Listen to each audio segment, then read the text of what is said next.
We're covering a crucial topic for the Arizona Notary Public Exam: the rules surrounding documents in a foreign language and the absolute requirement for communication with the signer.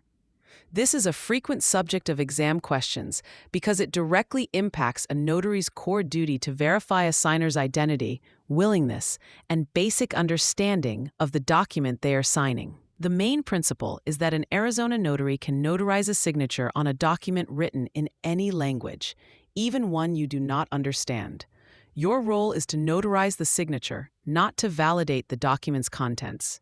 However, the notarial certificate itself, which is the part you complete, must be in a language you can read, write, and understand, which for Arizona notaries is English. The most significant and testable part of this rule is how you communicate with the signer.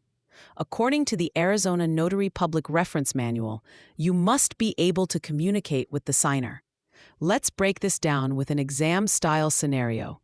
A signer presents a document written in Russian. You do not speak Russian, but the signer is fluent in English. You can proceed with the notarization because you can communicate directly with the signer in English to perform all necessary notarial duties, like verifying their identity and ensuring they are signing willingly. Now, for the common exam trap. A signer brings a document in Vietnamese and only speaks Vietnamese. You only speak English. The signer's niece is present and offers to translate the entire conversation. You must refuse the notarization. For many years, Arizona law strictly prohibited using a translator. However, a recent law, Senate Bill 1230, now permits the use of a translator, but with very strict conditions. The translator must be physically present with both the signer and the notary at the time of the notarization. This change is a significant point of confusion and a likely source for tricky exam questions. The exam will test your knowledge of this new allowance and its strict physical presence requirement. A question might describe a scenario where a translator is on the phone or a video call. In that case, the notarization is not permitted.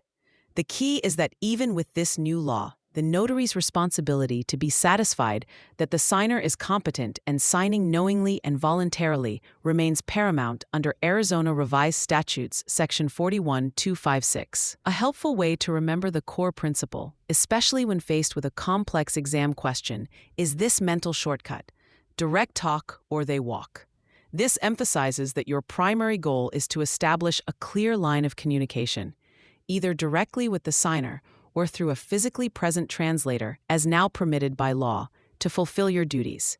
If that clear line isn't there, the signer must walk and you must refuse the service. Always remember to meticulously cross-check the signer's identification against the name on the document and record all details in your journal, including the use of a translator if applicable.